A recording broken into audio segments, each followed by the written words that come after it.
Well, Yvonne, the police have so far been not sharing too many details about this ongoing investigation, but from what we know so far, the suspect blamed the Unification Church for what he said was ruining his family by tricking his mother into donating huge amounts of money, causing a family bankruptcy.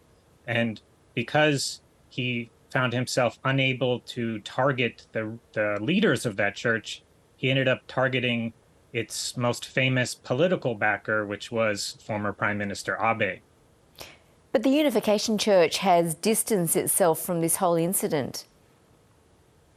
That is correct. They have claimed that the issue of how much money the mother gave to the church is still a matter of investigation. So we're not sure if the suspect's claims and the claims of his uncle that also match his own claims are true yet.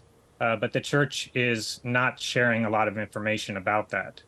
And Jeffrey, what kind of impact might this have on the more than 100 politicians who have been linked in some way to the Unification Church?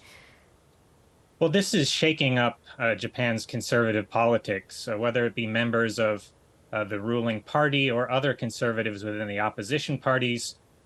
Each day there's news stories in the press about politicians having some links to the church, whether it be accepting volunteer staff members for their campaigns or participating in church-related events.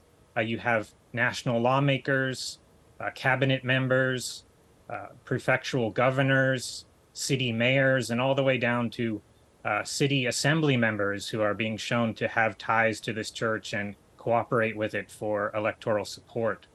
And those that have been implicated, how might this impact their chances at the next election?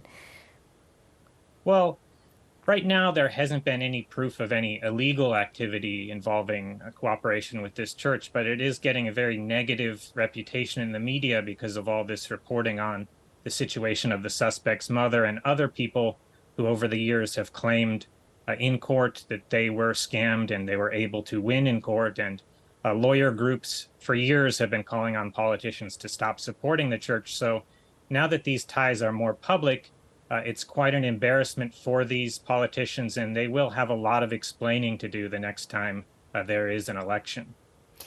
Now, meanwhile, the government has executed a man who went on a stabbing rampage in 2008. What was the Akihabara Massacre? What effect has that had on Japan? Well, this was a massacre that occurred some years ago when a young man, an isolated young man, posted on the internet that he was going to carry out a random attack on people in the neighborhood of Akihabara. Nobody really took his post seriously at the time. Then he did it, and he ended up killing 7 people. And it was a truly shocking event because the people he targeted, none of them were people he knew. He just randomly decided that anybody is okay. He'll just kill people on the street.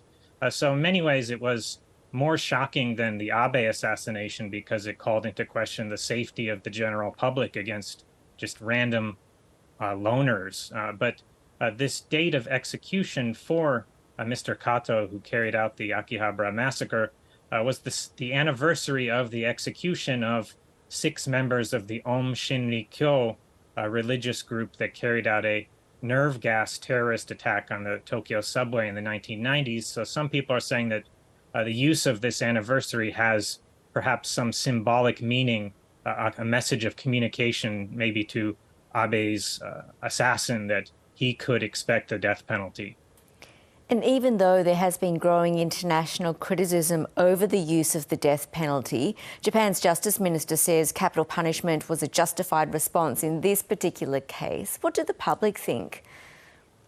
Well, Japan, I guess you could say, is an outlier internationally because polls tend to show that about 80% of the Japanese population think that the death penalty is appropriate in some cases.